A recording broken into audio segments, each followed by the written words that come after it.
ஒரு ராசியில் ஒன்றுக்கு மேற்பட்ட கிரகங்கள் சேர்ந்திருப்பதை பொதுவா நம்ம கிரக சேர்க்கை அப்படின்னு சொல்லுவோம்.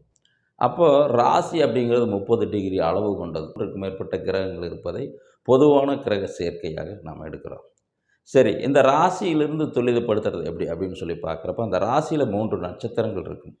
அப்போ ஒவ்வொரு நட்சத்திரமும் 13 டிகிரி 20 மினிட் அளவு கொண்டது. அப்போ அந்த ஒவ்வொரு நட்சத்திரத்திலும் ஒன்றுக்கு மேற்பட்ட கிரகங்கள் சேர்ந்திருப்பதை நாம கிரக சேர்க்கை அப்படிங்கிறது, ராசிக்கு அடுத்ததாக நட்சத்திரத்தில் இருக்கக்கூடியதை நாம் கிரக சேர்க்கையாக எடுக்கலாம். அதற்கடுத்து இதிலிருந்து துல்லியம் அப்படின்னு சொல்லி பார்க்குறப்ப 13 டிகிரி 20 மினிட்ல 4 பாதம் இருக்குது. அப்போ ஒவ்வொரு நட்சத்திர பாதம் அப்படிங்கிறது 13 டிகிரி 20 மினிட்டா எடுத்துக்கிறோம். அப்போ அந்த 3 டிகிரிலேருந்து 20 மினிட்டுக்குள்ள கிரகங்கள் சேர்ந்திருப்பதை துல்லியமான கிரக சேர்க்கையா நம்ம எடுத்துக்கலாம். இப்போ இதை விட துல்லியமா எடுக்கக்கூடியது அப்படின்னு சொல்லி பார்க்குறப்ப எடுக்கலாம். இப்போ இந்த 3 டிகிரிக்குள்ள கிரகங்கள் ஒரே நட்சத்திரம் ஒரே டிகிரியில் கிரகங்கள் இணைந்திருப்பதை நாம் கிரக சேர்க்கையாக துல்லியமாக எடுக்கலாம்.